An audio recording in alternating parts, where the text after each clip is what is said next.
Dan anak-anakku tidak kasih tahu. Cuman saya berobat, penyakit apa tidak kasih tahu. Jadi bapak berobat tiap 1 bulan 1 kali. Iya. 1 bulan 1 kali itu kontrol.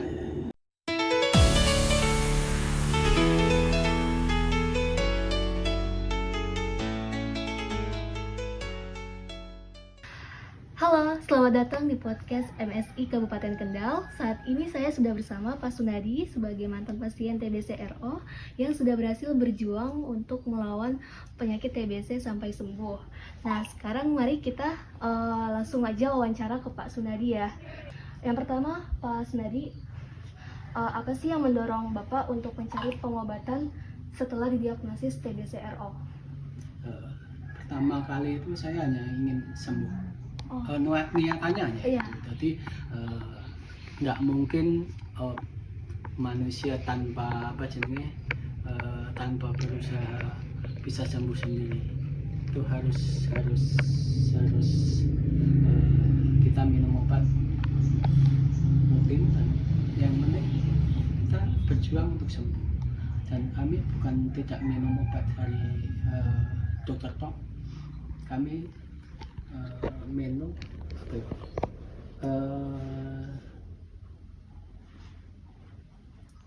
aku itu semacam batu kunyit. Oh, jadi obat herbal gitu. Obat herbal ya? Iya. Ditambah obat Ditambah herbal. herbal itu untuk mempercepat kesembuhan parunya. Jadi obat dari puskesmas iya sama obat herbal Iya. juga ya Pak ya?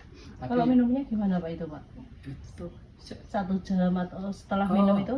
Minum enggak, obatnya? biasanya pagi dan sore kadang. Nah, minum obatnya yang dari puskesmas kami minumnya biasanya mulai jam 9 pagi sampai jedanya berapa kadang memang kok nggak kesel yo langsung tak mami paling jedanya paling 5 menit ada berapa itu 18 atau 19 Butir? Iya. Ada 18 butir obat untuk RO? Ya, pertama kali. Oh. Terus setelah 2 kali dikurangi terus itu tinggal berapa 9 akhirnya. Nah, kalau dia salah ya saya enggak pegang jemaat. Hanya itu terus yang penting pada awal-awal itu kan kita diberi informasi dari dokter, lalu dirujuk ke untuk ronsen. Dan hasilnya kami dirujuk ke puskesmas langsung ke Karyati, karena saya mempunyai riwayat itu. Terus kita pengennya sembuh, pengen sembuh. Kita di Karyati diponis 18 bulan. Kami jalani. Saya kira 18 bulan itu ya lama, setelah dijalani ya sedikit ya. 18 bulan untuk pengobatannya? Pengobatannya. Ya. Tapi saya sembuh parunya itu 2 bulan. 2 bulan langsung sembuh. Dari suster yang di sana itu enggak ngasih tahu kalau paru-paru saya sudah sembuh. Tapi tetap jalani karena apa? Untuk batuknya itu sembuh itu 2 bulan. TB-nya itu 2 bulan sembuh. Karena saya doping sepil dengan herbal. Hebalnya itu apa ya kok meh kaya kok temulawak, temu itu. kunir, Bu apa tuh Bu? jahe, Sanes. atau gimana? Cilik-cilik yang penting-penting enggak, Bu? Itu kencur. Tuh. Kencur. Kencur itu ada dahak nggih? iya. Untuk dahaknya, batuk. Itu saya dikasih tahu oleh teman saya yang di Tegal. Di Tegal itu kakaknya di Wonosobo. Wonosobo itu dia batuk sudah keluar darah. Tapi dia enggak mau dimakan, tapi diparut, tapi minum sama ampasnya. Itu dia 2 bulan juga sembuh. Tapi tidak ke rumah sakit, tapi hanya minum itu rutin. Terus kami diberitahu ya kami di samping obat dari rumah sakit juga saya minum itu. Ya, saya tahu 2 bulan itu sebenarnya sudah terasa enteng, tapi dari Terus enggak dikasih tahu TB-nya kamu udah khawatirnya parunya enggak sempurna kemungkinan. Terus saya setelah itu kan di sana, oh Mas Nadi, kamu bisa untuk kontrol DM-nya ke klinik sendiri, ke dalam Dokter Diana. Penyakit dalam. Iya, kok boleh pindah? Oh enggak apa-apa Pak. Oh, berarti jenengan waktu di Karyadi itu ada riwayat DM, diabetes. Oh, awalnya untuk RO-nya itu karena ada diabetes mellitus. Masuknya ke dokter Karyadi, rumah sakit dokter Karyadi, dirujuk di Karyadi karena dulunya Suwondo belum ada. Oh, berarti awalnya Seperti itu. Iya, karena awalnya biasanya DM dulu ya. DM dulu. DM dulu biasanya kalau DM itu syaratnya memang harus dites dahar seperti itu. Untuk masalah TB itu memang kalau batuk itu biasanya kalau sudah minum obat itu merasa sudah enakan karena batuknya sudah hilang, tapi di garis bawahi sebenarnya kumannya masih ada. Iya, paru-parunya belum.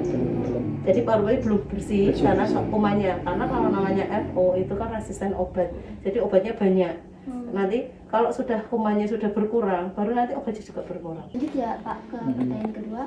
Gimana sih pengalaman Bapak Sunadi dalam selama pengobatan? Apa tantangan besar yang Bapak hadapi selama pengobatan?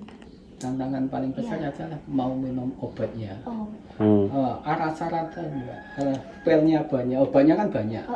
Atau itu kadang-kadang setelah dimakan itu efek sampingnya pusing. Pusing.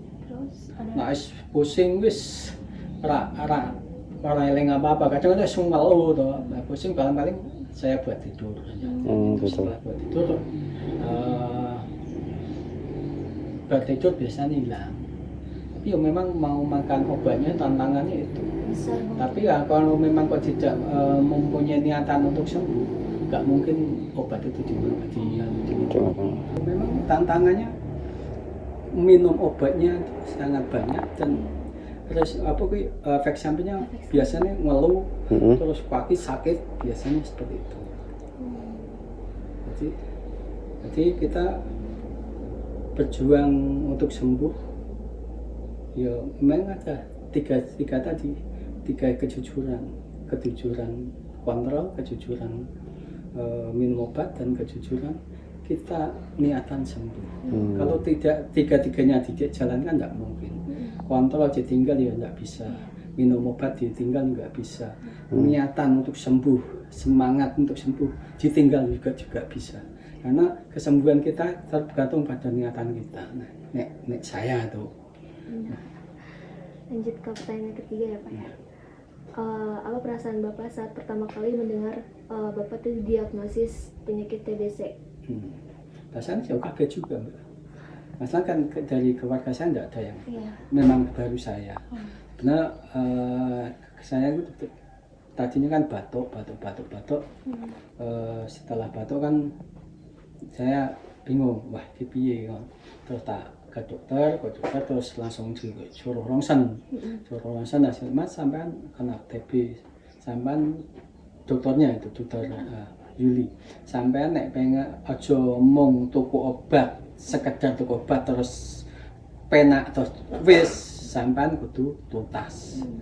Nah tuntasnya piye Pak? Tuntasnya sampean harus mengikuti, sampean kok cukup darah monggo, cukup darah monggo.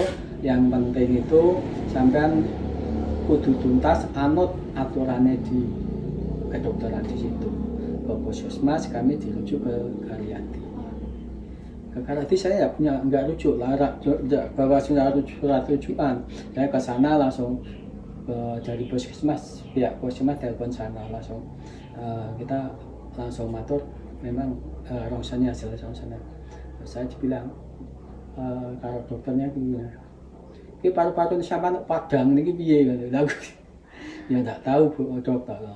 Terus itu saya disuruh pulang, 3 hari suruh ke situ lagi, obat jalan sudah, terus diminum obat itu 2 hari sekali kita ke Karyadi. Jadi ke Karyadi minum obatnya 2 hari, terus 2 hari ke sana lagi sampai kelihatannya itu 3 kunjungan atau sampai 5, pokoknya 7 hari lah. 7 hari itu saya bolak-balik Karyadi. Terus setelah itu kami diberi keringanan ambilnya obat di puskesmas. Mungkin itu. Terus puskesmas kan berjalan sampai sekarang. Jadi keluarnya saya infonya enggak ke puskesmas tapi langsung ke Karyadi. Jadi pokoknya jenenge dari puskesmas sana infonya mesti ke suster di sana, Mbak Dewi dan Mbak Tami. Itu sangat bagus, ramah sekali dalam pelayanan di situ. Kadang-kadang saya kagum ini menangani penyakit yang begitu berat kan, sangat ramah, sangat enjoy sekali dan Mbak Tami, Mbak Dewi. Bagus ya Pak ya? Iya. Lanjut Pak. Yang paling mendukung sama pengobatan ini siapa sih Pak? Selain keluarga gitu? Istri saya. Istri. Jadi saya kontrol ke Karyadi itu selalu dengan istri. 2 kali pas ke-7 dan ke-8. Lelah istri saya nggak begitu sehat, saya tinggal ke kantor, saya diantar oleh ponakan. Saya nggak pernah ke Karyadi sendirian. Jadi ke Karyadi sama istri. Selalu diantar ya Pak? Iya, selalu diantar. Jadi yang memberikan semangat ya termasuk keluarga ya istri saya. Berarti istri juga yang rajin untuk mengingatkan Bapak untuk minum obat? Minum obat ya, iya. Ya, kadang-kadang disiapkan ini obat dari ini, kan ditulis sih. Senin sampai tanggal 7 hari biasanya, sampai Jumat. Terus kadang-kadang saya pernah tidak tahu kalau Sabtu itu kan setengah hari. Nah setengah hari kan jebol Sabtunya tanggal abang. Obat saya habis. Saya telepon ke Karyadi langsung tak ambil ke Karyadi. Hanya mengambil obat 1 hari. Saking dene piye supaya ora pedot minum obatnya. Jadi langsung hari itu juga telepon. Iya. Tapi langsung dikasih ada dari Mbak Dewi atau Mbak Tami itu kalau keluhan dari pasien kelihatannya dulu kayak orang lain yuk. Kalau saya nggak pernah nggak bisa nggak ada kata-kata nggak bisa itu. Iya siap kesini. Mungkin di sana dicarikan obat sama yang obat saya diberikan saya itu jadi komplit. Terus lanjut Pak, apa sih tips dan trik Bapak untuk tetap semangat dalam masa pengobatan, untuk tetap minum obat gitu tanpa rasa ada ngeluh gitu? Nah itu semangat untuk sembuh. Saya sebagai lelaki kan tulang punggung dari keluarga. Saya punya anak 2, 1 laki-laki dan 1 perempuan. Sorry. Pada saat itu dua-duanya di pondok semua. Sekarang sudah yang 1 sekarang masih diajar kok, yang 1 di rumah. Jadi kesemangatan saya ingat keluarga itu. Nggak bisa saya tinggal karena keteledoran saya, berarti saya tanggung jawab tuh. Hanya itu. Jadi bagaimana upaya saya bisa sembuh dan anak-anakku tidak kasih tahu, cuman saya berobat penyakit apa tidak kasih tahu. Jadi bapak berobat tiap 1 bulan 1 kali. Iya. 1 bulan 1 kali itu kontrol. Ya paling pamitannya pas jenguk anak-anak apa saya bilang saya ke Semarang dulu, nanti jenguk aja. Mundur atau maju gitu. Berarti anak-anak tuh nggak tahu Bapak penyakit TBC gitu? Nggak ada, nggak ada yang tahu. Tangga aja nggak ada. Nggak ada yang tahu. Memang di sini saya super sibuk. Super sibuk kan gini. Jadi saya di rumah itu paling jam-jaman lah. Ini dulu pas saya di Ansor kan nggak tahu di rumah. Jadi saya pernah organisasi yang paling saya kagumi, saya takuni kan di NU di Gerakan Pemuda Ansor. Jadi saya pulang paling jam 3 pagi, jam 6 sudah ngantor di Ansor. Terakhir tadi setelah itu kan saya punya penyakit itu baru demosional pengurus saya sekjen Ansor GP Ansor kan. Jadi waduh Lampung baru kita melajukan berobat itu. Lanjut ya Pak ya. Ya. Pesan dan saran Bapak untuk para pasien TBC lainnya yang masih berjuang sampai saat ini, itu pesan dan sarannya untuk mereka itu apa Pak? Nah, kalau saya sarannya Pak, itu 3 kejujuran itu.